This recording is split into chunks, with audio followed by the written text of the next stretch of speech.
Muy buenos días a todos. Hoy es domingo, día 10 de noviembre. Es domingo, es el día de la resurrección, el día del Señor. Celebramos que el Señor se nos da, se nos entrega en su palabra, en la Eucaristía, y lo hacemos con gozo, participando de ella. Hoy también la Iglesia celebra el día, valga la redundancia, de la Iglesia diocesana. Es algo más que un recuerdo de saber y sentir que somos parte de esa Iglesia y que somos familia. No podemos mirar para otro lado y decir la Iglesia que la sostenga o que la mantengan solamente la jerarquía o los que tienen este puesto o este otro. No, todos somos Iglesia, todos formamos la Iglesia. Y de ahí la implicación que tiene también pues esta campaña de hoy. Celebramos también en este día la memoria de San León Magno. Luego hablaremos de él. Primero el Evangelio. Evangelio de Lucas 20, 27 al 38. Es ese Evangelio donde a Jesús le abordan los saduceos, que no creen en la resurrección, como dice el texto, y preguntan a Jesús. La pregunta es una pregunta capciosa, como casi todas las que hacen los fariseos, saduceos y maestros de la ley, ¿no? Pero Jesús en la pregunta alude a la famosa ley del levirato, ¿no? Por ejemplo, si una mujer se ha casado con un hombre y éste muere, pues la ley le obliga a casarse con su hermano, si éste estuviera soltero, o con los hombres de la dinastía del difunto, ¿no? Jesús da una vuelta a la respuesta diciendo que no está para meterse en esos asuntos, sino que está para hacerles ver que Dios no es Dios de muertos, sino de vivos. Por tanto, la liturgia de este domingo nos permite centrar nuestra atención en la vida eterna, un tema, por otro lado, muy apropiado para este mes de noviembre, que la tradición asocia siempre a los difuntos. Hemos celebrado la conmemoración de los fieles difuntos el día 2, ¿no? La fe en la resurrección es tardía en el pueblo judío. Inicialmente creían que Dios premiaba y castigaba a justos y pecadores respectivamente y en esta vida. Pero la muerte de hombres buenos y cumplidores de la ley, sin recompensa, propició la fe en una vida tras la muerte, donde cada uno recibiera el premio o el castigo merecido por sus pecados. Sin embargo, un grupo dentro del judaísmo, los saduceos, no habían asumido esta creencia. De ahí que cuestionaran a Jesús sobre la vida del más allá. Y Jesús afirma con rotundidad respecto de los difuntos que participan en la resurrección: no es Dios de muertos, sino de vivos, porque para Él todos están vivos. Por eso, entre los cristianos, el lugar de los muertos se llama cementerio, que significa lugar de los que duermen, de los que están dormidos, para resucitar con Cristo a la vida para siempre, ¿no? Nosotros, por ejemplo, en la celebración litúrgica, al concluir el acto penitencial, pedimos a Dios que nos conduzca a la vida eterna.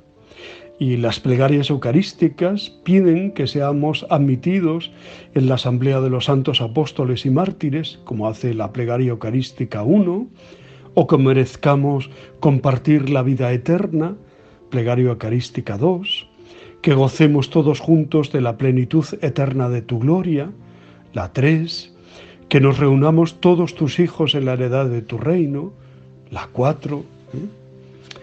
En fin, es el deseo, el anhelo de la Iglesia que camina a participar plenamente de la victoria de Cristo sobre el pecado y sobre la muerte. En nuestro tiempo, es evidente, no está de moda ser cristiano.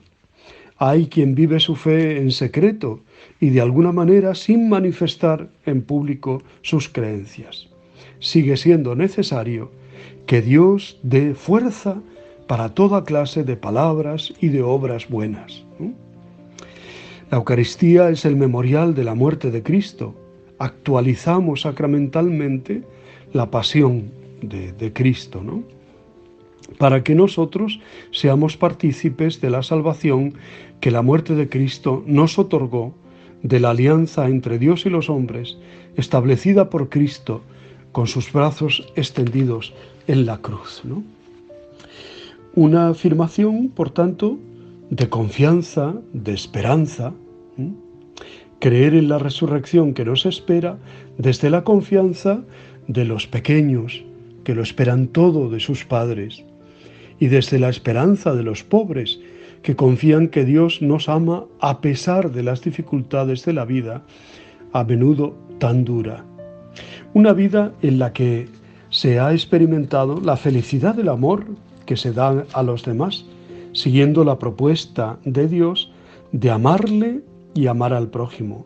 No puede tener, por tanto, un final del cementerio, del sepulcro, un final sin sentido, ¿no?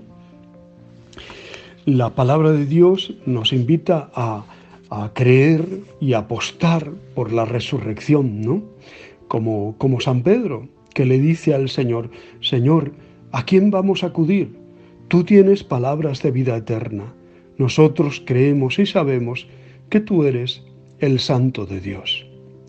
¿Qué lección de Jesús la que da a los saduceos? Ellos casi únicamente creían en el Pentateuco, en los primeros 5 libros de la Biblia, y menospreciaban los demás libros, ¿no? Y Jesús les recuerda un pasaje nada menor del libro del Éxodo, el de la llamada de Dios a Moisés junto a la zarza, en el cual Dios se definió como el Dios de Abraham, el Dios de Isaac, el Dios de Jacob. ¿Cómo podía ser que el Dios que encomendaba a Moisés la liberación de su pueblo se presentara como el Dios de unos personajes muertos? Para Dios, tanto Abraham, Isaac y Jacob viven y por tanto esperan la resurrección del Señor, ¿no? Participar plenamente. También Jesús, el Hijo de Dios, vive en el seno de Dios y nos prepara allí una casa para siempre, para que donde estoy yo, estéis también vosotros, dice el Señor. Esa es nuestra esperanza. Y en ese camino, pues andamos, ¿no? Un día nos encontraremos con todos los que nos han precedido con el signo de la fe. Nuestros familiares, nuestros amigos, las personas que hemos conocido, tratado.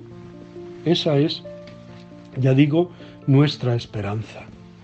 Danos, Señor, la sabiduría y la fortaleza para descubrir la riqueza inmensa de la vida que nos regalas. Ya desde esta tierra en la que nos movemos y existimos, nos invitas a disfrutar de la resurrección y de la vida. Que no miremos para otro lado cuando esa vida es pisoteada y destruida. Que descubramos que la resurrección se hace realidad allí donde se lucha por evitar la muerte que está a nuestro alcance. Celebramos hoy la memoria de San León Magno. Es el pontífice más importante de su siglo. Tuvo que luchar fuertemente contra 2 clases de enemigos: los externos, que querían invadir y destruir Roma, y los internos, que trataban de engañar a los católicos con errores y herejías. Nació en Toscana, Italia. Recibió una esmerada educación y hablaba muy correctamente el latín. Llegó a ser secretario del Papa San Celestino y de Sixto III, y fue enviado por este como embajador a Francia a tratar de evitar una guerra civil que iba a estallar por la pelea entre 2 generales. Estando por allá, le llegó la noticia de que había sido nombrado sumo pontífice el año 440. Desde el principio de su pontificado, dio muestra de poseer grandes cualidades para ese oficio. predicaba al pueblo en todas las fiestas, y de él se conservan 96 sermones, que son verdaderas joyas de doctrina. A los que estaban lejos los instruía por medio de cartas. Se conservan 144 cartas escritas por San León Magno. Su fama de sabio era tan grande que cuando en el concilio de Calcedonia los enviados del Papa leyeron la carta que enviaba San León Magno, los 600 obispos se pusieron de pie y exclamaron: «San Pedro ha hablado por boca de León». En el año 452 llegó el terrorífico guerrero Atila, capitaneando a los feroces hunos, de los cuales se decía que donde sus caballos pisaban no volvía a nacer la hierba. El Papa San León salió a su encuentro y logró que no entrara en Roma y que volviera a su tierra, en Hungría. En el año 455 llegó otro enemigo feroz, Genserico, jefe de los vándalos.